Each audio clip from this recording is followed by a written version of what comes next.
Hey, this is Steve Domenico in the Room podcast with Mike All Class Bezanson fighting NEF42 next Saturday night in Portland, Maine. Mike, welcome back to the show, brother. How you doing? I'm feeling great, brother. It's good to be back. It's good to catch up with you again. I'm doing all right, man. It's just everything's going good. Excellent, man. No complaints. Third fight back since you had a little layoff, brother. You're right back in the thick of things, winning a belt your last fight, and now you're back at NEF where you fought many times, brother. How's it feel to get back at the home turf where you started? It feels actually good. Every time I go to NEF and fight for them, I feel welcomed. It's a smooth transaction. It's good to see all the familiar faces around that organization, and it's just a good vibe there. Not that it's not a combat zone. It's just I haven't acclimated myself to combat zone as comfortably, I guess you'd say, because obviously I only had one fight there. But yeah, NEF, I'm looking forward to seeing the guys back over there and putting on a show for them. Excellent. And you live in New Hampshire, correct? Yes. So how did you start your career with NEF? Because NEFs are kind of a haul compared to fighting that combat zone. Right. How I got brought into the mix with NEF is before my time as me starting, there were two other fighters that had fought for Kaze before me that had actually fought for NEF. So that's how it kind of NEF and Team Kaze have always had this I don't know, not agreement, but it's just I don't know. They're comfortable. They're comfortable together and they deal well with together. Yeah, not well, and I guess that's how it goes. That happens a lot in a lot of promotions. I mean, you get gyms and camps, and they fight for the same promotion because they're treated well, and they get a fan base. So nothing wrong with that, dude. No. So we're back at NEF. You're fighting a pretty legit dude. He's coming off 2 wins for NEF and a kickboxing fight as well. Watching your last fight, Mike. And, what you do in there, the stand-up game is what you love to do and what you look like you have fun doing in there.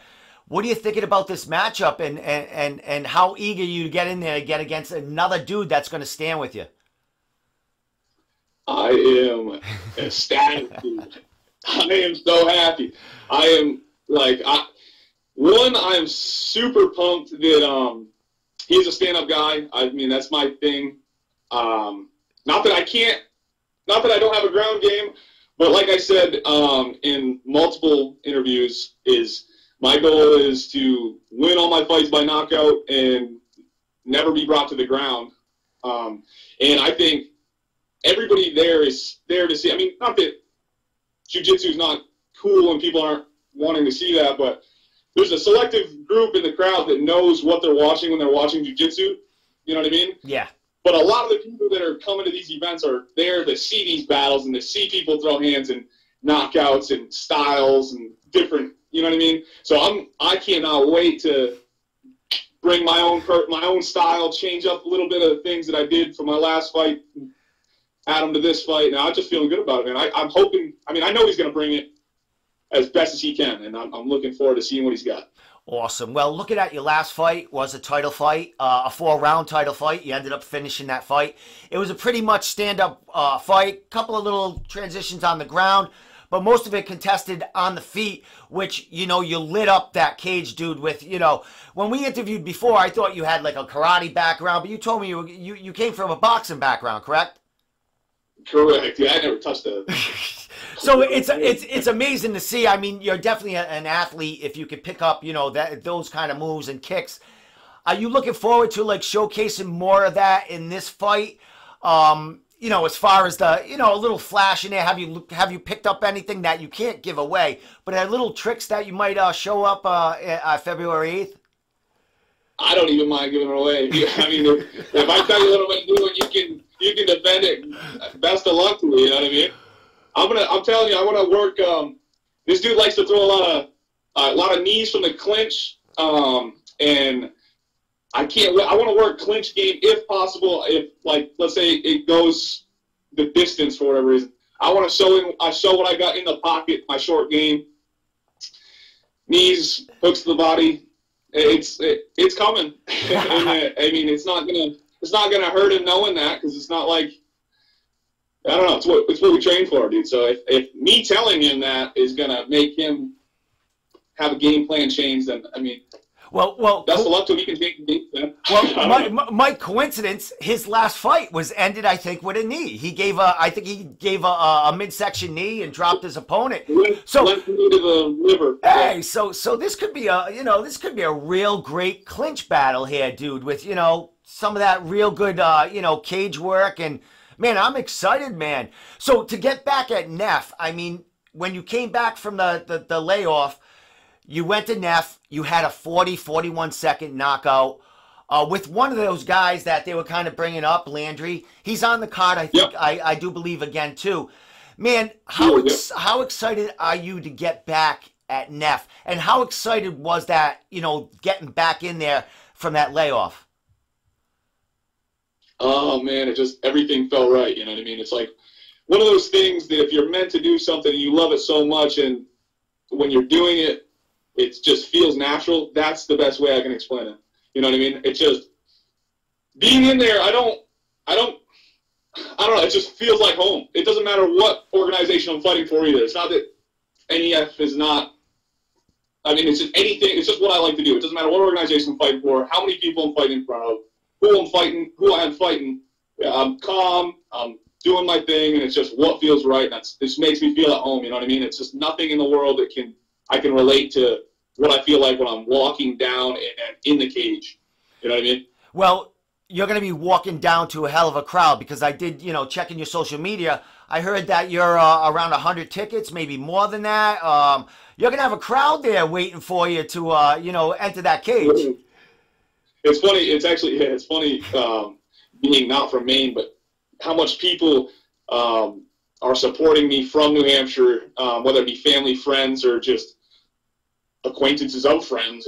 It's cool to see, because I'm from a tiny town, right? I live at the peak of New Hampshire in a tiny little area, not populated at all, and it's just cool to see like everybody from such a small community gather around and support me just for something that I love. And I like bringing the people together based off something I love. You know what I mean? And yeah. I just hope it's like I want to be able to inspire the kids that are younger from this area to let them know that it doesn't matter where you're from or what you have. It's a matter of how hard you push yourself and how much you love certain things is what's going to get you success. You know what I mean?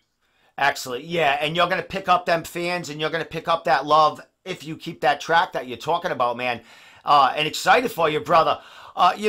Listening to some of your, write-ups on you, dude, you're here for the long haul. This is your third fight back. You're looking to pick up belts. You just picked up one, I think it was at November. You're looking to collect jewelry. You got a long career as an amateur as far as, you've been talking about. You want to, really clean out divisions in this amateur. Yeah, I'm sorry. I'm not to interrupt you. No, go ahead. Yeah, I don't need to. Realistically, if I just jump to pros right now, what's the benefit to me? I mean, could I jump into these local events and become a pro? Yes. But who's to say that I can't be 10-0 as an amateur, hold 3 belts, being in different weight divisions, and then jumping into pro already ahead of the pros that have already had 5 fights because I have such a big track record, you know what I mean? Especially if they're all knockouts. Exactly. I mean, you're getting through the fights quick. I mean, why not add them up and stuff like that? Now, you just came off a 5-round fight, 4 rounds. Is the training different? I mean, this is a 3-round fight. Is the training different between, fighting for a title or a 3-round fight with you? No, it's not. The funny thing is, it's because we're not, what I'm doing and my coaches are doing and my team's doing, we're not training for the amateur, we're not training for the fight. We're training for a career. I'm not training just for this specific. The training camps themselves, as far as like, sometimes I'll do more clinch work, ground work, or whatnot. Yes, but as far as cardio and how much striking I'm doing, how much skipping rope I'm doing, such like that, we're not, like I said, I'm not training for a specific amateur fight. We're training for the long haul in creating the monster I can be eventually over time. You know what I mean? Excellent. And you're having fun and you're learning so much during the game. Not only, mentally and with, physically, but you're learning the business part as, all these young guys like you, young ladies and gentlemen that are fighting this game as amateurs are picking up sponsors, learning social media. There's so much more that you're going to add to your, arsenal on all ends of, the business that is really going to push you, my guy. As far as like training, I know you are, yeah, how do you pronounce it? KZ? Your gym? Kaze. Do you cross train anywhere else? Because I did see a social media picture of you, and I think you were training or doing rounds with Sean Lally. Yeah, Sean Lally came up to Kaze to train and do some sparring with me. Yeah. Oh, cool. Last fight I was going down to Nostos with Devin Powell at his gym. This fight camp I haven't been able to make it. Work's been super busy. Weather conditions due to the fact that it's winter, and it just hasn't been convenient at the certain time, which I would love to go down there and train because his guys, nothing but respect to them, and they've shown nothing but respect to me. But just being that it's like 3.5 hours away, it's kind of the weather's gonna be good. It's just gonna have to be right. But yeah, that's pretty much it for now. Not that I'm not trying to. I would love to cross train with anybody. Really, I have no gym rivalries, as you'd say. I mean, the work is work. If people want to work with me, they can come here, and if anybody's got any ideas of me coming down to them, just reach out to me, and I have no problem with traveling. Just better be the time, Well, excellent, man. Just by talking to you, get to know you. I mean, you seem like a guy that, a hell of a guy to train with, fun.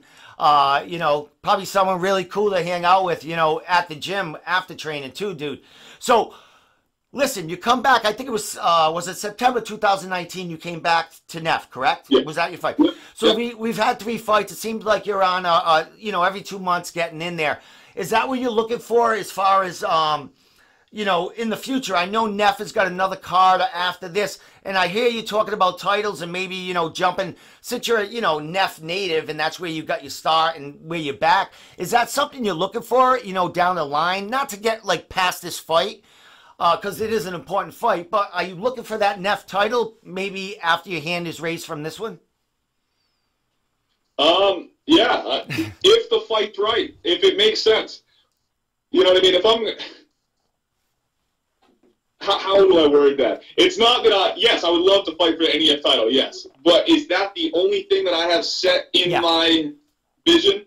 No, it's not. If it's right, it makes sense. Promotion, an opponent, be my guest. You know what I mean? I would love to fight for that title. But is that the only thing I'm setting my eye on? No. If I set my mind on only one thing, then that's how limited my success is. But if I set my mind on multiple opportunities, then I got more to work with, you know what I mean? And that's what you talk about. You did talk about collecting belts, and it doesn't matter what order they're in. I mean, you could go like 4 promotion before you get to the NEF and go for that belt. So you're busy, brother. I mean, you got this big fight here.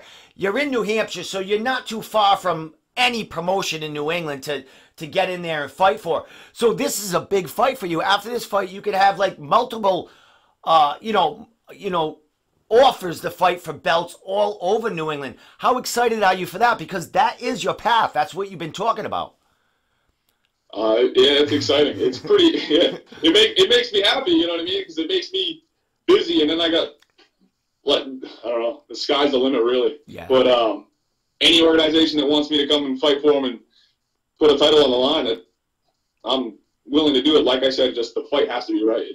I'm not going to fight for a open title against somebody that's 3-3. You know what I mean? Yeah, I understand. That's a bad record thing, but it just doesn't make sense to me. I want to fight the top, highest tier people in my division, or 185 or whatever we're looking at. You know what I mean? Not to throw any what are they called there? Spoiler alerts, but 185 is not scaring me. You know what I mean? We'll talk about that. We'll talk about that after this fight. Well, your opponent that you're facing has a Muay Thai fight in there. Are you open to options with that Muay Thai, getting some kickboxing in between MMA, or is it strictly MMA until you collect all them belts? No, I'm actually. I was just. I talked to Coach Mike the other day about it. I said I wouldn't mind doing a boxing match, or because I know some promotions like NEF's done it before. I don't know if they even do it anymore, but they've done one time at Lewiston. They do boxing and MMA. Yep, yep. I wouldn't mind doing a boxing match if there's no MMA match or if nothing makes sense like that, or a Muay Thai match. Yeah, excellent, my man. Or even grappling match. I know Combat Zone does those, so it doesn't really matter. Man. Excellent, my man. You're You're on fire, dude. You came back for, from 2 years, and you're like you're jet fueled right now. I love it, my man. You got a lot of things working for you. Last thing about this fight, brother. What are you expecting here? I mean, we talked about the stand up. What are you expecting to do in there, and what is your ultimate goal to do in there? I know win, but what are you looking to do in there to really put a statement on Saturday night? I'm gonna. So you're what I'm looking to do, or what I'm thinking he's gonna do? It doesn't matter what he's thinking to do. What are you gonna do? Like the style.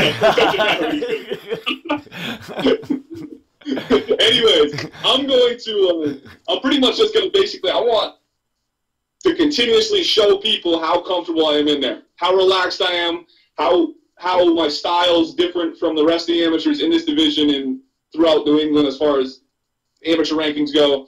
It's just, I'd like to showcase the skills that I acquire, you know what I mean? I want to be comfortable doing Superman punches off the wall, spinning back fists, weird kicks. That doesn't matter. I mean, people are there. You can be the best fighter in the world, but if you're the shittiest performer in the world, or you know what I mean? You have to be both. Yes. That's the thing. I'm trying to be the best at both. That's why Connor's where he's at. Yeah. Connor might not be the best fighter in the world, but he's a fucking promoter. Excuse my language. Exactly. He sells tickets. No, that's staying in. That's staying in. You could throw another one in there if you want. But yeah, like you said, Mike, I mean, you could be the best fighter out there, but if you don't market yourself and get the name out there, people aren't going to experience, what you're bringing to the table. It's a whole new game out there, and you young athletes like you in the New England area picking up the game quick, man. They're really, leaps and bounds from where the fighters were, before you. So last thing, Mike, before I let you go is like shout outs. I know you got a ton of sponsors. I know you got a ton of people backing you, a ton of followers coming to see you. Give shout outs, gym partners, anything you want to throw out there before I let you go. And last thing, social media. Shit. If you got a banner or something, give it to me. I'll flash it at the end of the interview. Whatever you need. I'll send you a picture of my banner. How's that? That's it. That's perfect. I'll put it at the end of the interview. Everybody will get their play. I want to give a shout out to Greg Williams, which is my head coach, Mike Booten, which is my boxing coach. Anybody that has trained with me, you know who you are. I don't have to tell you who you are. You know who you are. Ian Milligan, Chris Sampson, all them people. But just big shout out to you for once again reaching out to me and hooking me up with this interview. It's a pretty good time. You know what I mean? It's always a good time talking to you. Always welcome to talk to you anytime you need me. Yeah, man. Shout out to Matt for hooking me up with this NEF fight. I don't know. Shout out to everybody that's a part of the club. I don't know. Awesome. Respect everybody that respects you, kind of thing. Awesome. Last thing, Mike. Social media. Social media. Mike Beasley is my Instagram. Bezly after the Mike. That is at Mike Bezanson at Facebook. I don't do the Twitter thing yet. I mean, I probably should. So I'm getting in the game big. Eventually, I'm going to, and that's what they do. They tweet. But right now, I don't. Too much social media for me, Yeah, it's too many buttons to press over there. Yeah, stick with 3 for now. Twitter's for talking shit back and forth. When you got a couple of more belts on you, you can start calling out for more on Twitter. So, I can just go on Twitter so people can talk shit to me, and I can just grab it. They come to you. To let them come to you, Mike. I do. So, with that said, Mike, all class Bezanson, man, thanks so much for calling in, and good luck next Saturday night at NEF42. Symphony of Destruction. Great name. Megadeth song. I love it. I'm all for that name. Mike, I'll be at them fights. I'll be cage side. I'll be watching you do your work, man. And excited for you, bro. Glad you're back, man. You're doing big things. Thanks, brother. I appreciate it. If you're going to be cage side, make sure you don't blink.